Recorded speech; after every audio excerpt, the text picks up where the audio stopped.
Di bulan November 2019, warga sekitaran Waduk Desa Sumodikaran dibuat kaget saat ditemukannya sesosok jasad wanita berkaos merah hanya dengan celana dalam putih. Jasad itu tergeletak di sekitaran aliran danau. Awalnya ada warga yang hendak pipis di sana, namun dibuat kaget karena ada tubuh wanita tergeletak kaku.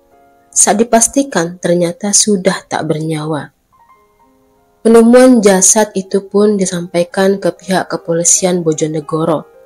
Saat olah TKP ditemukan satu botol air mineral, tisu, seutas tali dan tak jauh dari lokasi penemuan jasad ada celana panjang bermotif bunga yang diyakini milik jasad tersebut. Jasad pun dibawa ke rumah sakit untuk visum.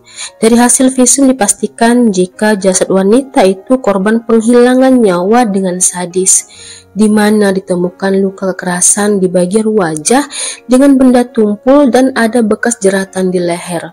Bahkan wanita atau korban dalam kondisi hamil 6 bulan.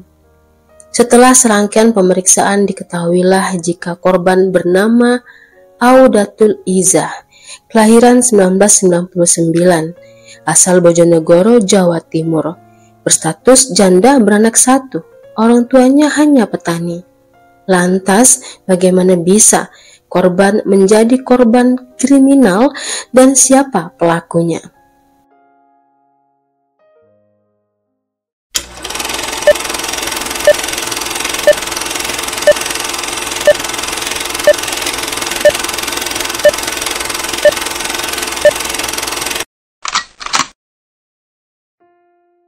Audatul Izah, wanita muda asal Bojonegoro, biasa dipanggil Aida. Dahulu, Aida menikah dini, masih usia belasan tahun. Namun entah mengapa Aida gagal dalam rumah tangganya itu. Memiliki satu orang anak yang harus dinafkahi, Aida dibantu kedua orang tuanya untuk membesarkan anak semata wayangnya itu. Meskipun begitu, Aida kerap mengalami kesulitan ekonomi. Aida lantas kepikiran untuk mencari pria yang mau menerima masa lalunya.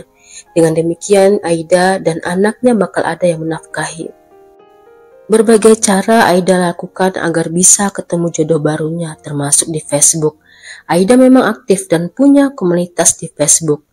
Berbekal wajahnya yang manis dan postingannya yang menarik, Aida kenalan dengan banyak pria. Salah satunya Andris Nova Setiawan, kelahiran tahun 2000, dan hanya berjarak 6 kilo saja dari kampungnya. Andris sebenarnya masih duduk di bangku SMK kelas 3 di Bojonegoro. Sekitaran 4 bulan mereka kenal dekat. Andris yang remaja berpacaran dengan wanita yang sudah tak gadis lagi. Tentunya bisa dipastikan risiko yang terjadi. Aida pasrah dan ikhlas dijadikan istri-istrian oleh Andris. Bebas tanpa batas, membuat Andris ketagihan saat sedang berduaan dengan Aida. Singkat ceritanya, Aida pun hamil. Andris kaget, ia tak percaya dan tak siap jika harus menjadi ayah. Di benaknya, dia masih sangat muda dan masih ingin bermain-main dengan teman-temannya di luar sana. Aida bukan hanya minta tanggung jawab saja, tapi juga sering meminta uang kepada Andris yang padahal masih duduk di bangku kelas 3 SMK.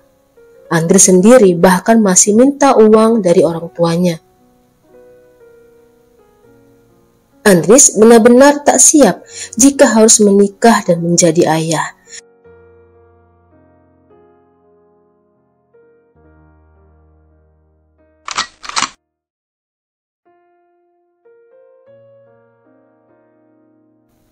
Minggu 24 November 2019, Andris mengajak Aida jalan, ketemuan jam setengah 7 malam.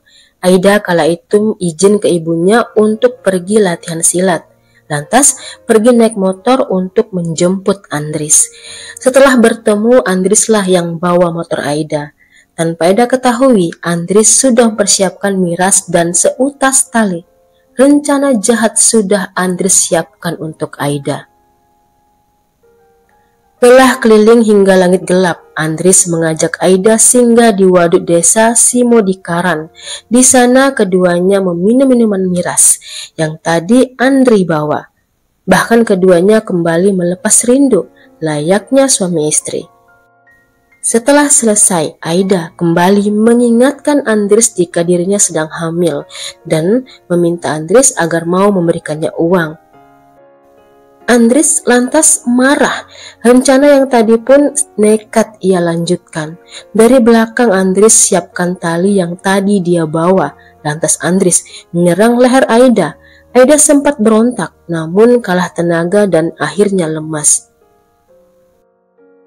Bagi Andries, melihat Aida tergeletak lemas tak berdaya itu belum cukup.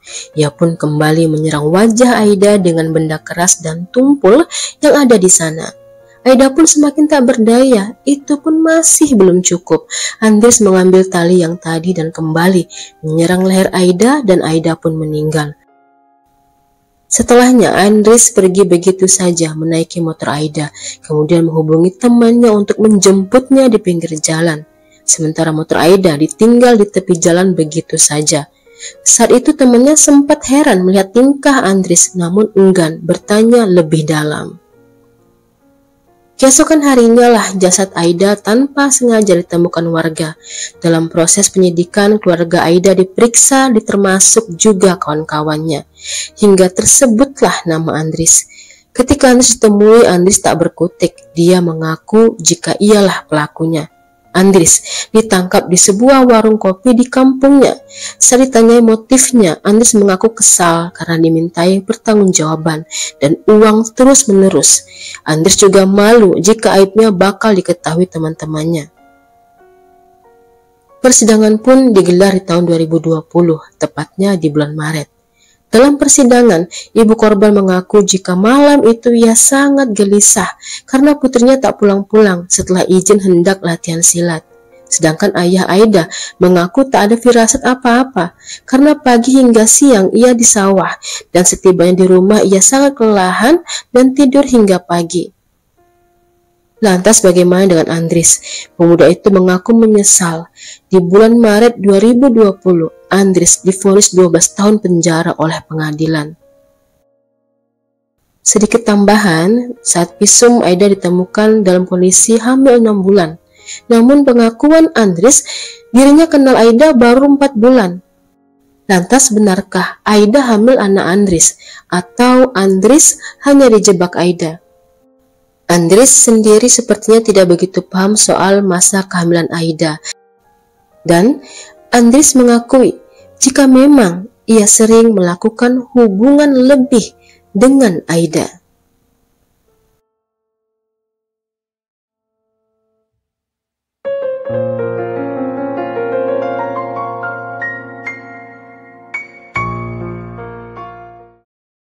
Halo semuanya, saya Yuni Rusli. Terima kasih sudah menonton video saya. Sampai ketemu dengan kisah dan cerita lainnya.